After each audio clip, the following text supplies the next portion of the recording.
In the annals of world history, Ferdinand Magellan is often credited with discovering the Philippines, but few outside the country remember the man who stopped him, Lapu-Lapu.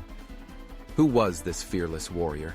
Was he truly a Datu, or was he merely a local chieftain resisting a foreign threat? Some even call him a pirate. Today we dive deep into the legend of Lapu-Lapu, exploring the man, the myth, and his ultimate legacy. Chapter 1.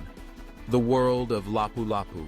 To understand Lapu-Lapu, we must first understand his world. The 1500s were a time of great change. The islands that would later become the Philippines were not yet a unified nation, but a collection of independent polities called barangays, ruled by datus, rajas, and sultans. Mactan, where Lapu-Lapu ruled, was a prosperous island off the coast of Cebu, known for its skilled warriors and resistance to foreign domination. Trade was booming, with Arab, Chinese, and Malay merchants exchanging gold, pearls, and spices. Meanwhile, the Spanish, eager to expand their empire, sought to establish their rule over these lands. Chapter 2. Was Lapu-Lapu a Datu or a pirate? Historical accounts vary. Antonio Pigafetta, Magellan's chronicler, described Lapu-Lapu as a chief, but did not explicitly call him a Datu. Some historians believe Lapu-Lapu may have been a warrior leader rather than a hereditary ruler. Additionally, some sources suggest that Lapu-Lapu was seen as a mangatang, raider or pirate, by his enemies, particularly Raja Humabon of Cebu. However, raiding was a common practice among rival communities at the time, much like the Vikings of Europe. Whether Lapu-Lapu was a pirate or a hero depends on whose side of history you stand on. Chapter 3. The Arrival of Magellan. In 1521, Ferdinand Magellan arrived in the Philippines, claiming the islands for Spain under the name Las Islas de San Lázaro. He quickly formed an alliance with Raja Humabon of Cebu, converting him and his people to Christianity. However, not all local leaders were willing to submit. Lapu-Lapu, the ruler of Mactan, refused to recognize Humabon's allegiance to Spain. This enraged Magellan, who vowed to force Lapu-Lapu into submission. He underestimated the warrior of Mactan, believing that his European weapons and armor would guarantee victory. Chapter 4. The Battle of Mactan, April 27, 1521. Magellan, eager to prove Spain's power, led a small force of 49 heavily armored soldiers to Mactan. He expected an easy battle, but Lapu-Lapu and his warriors were prepared. The Spaniards struggled to land their ships due to the coral reefs, forcing them to wade knee-deep in water. This was a major disadvantage. Their heavy armor made them slow and vulnerable. Lapu-Lapu's men, numbering around 1,500, rained arrows and spears on them.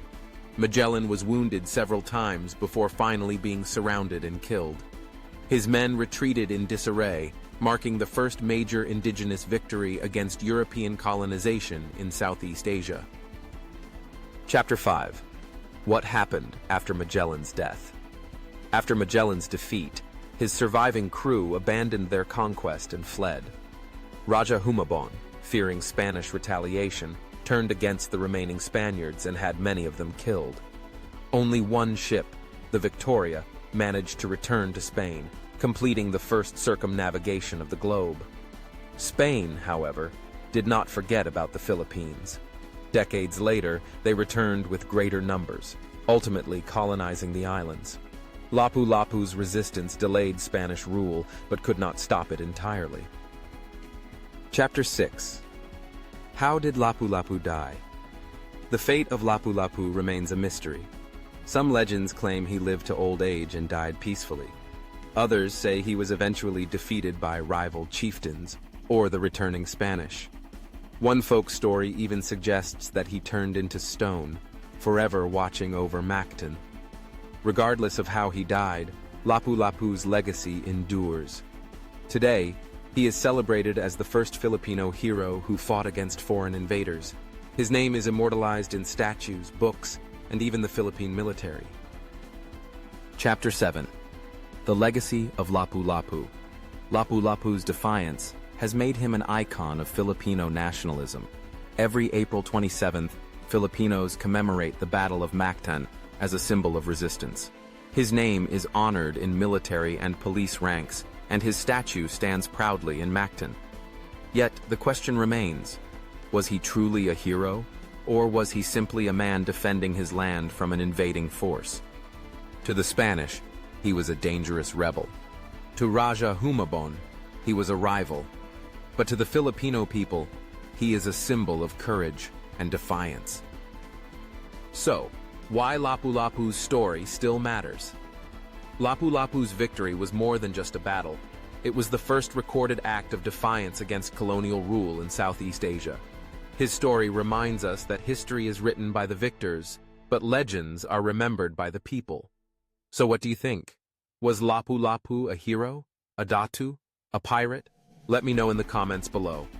And don't forget to like, share, and subscribe for more historical deep dives.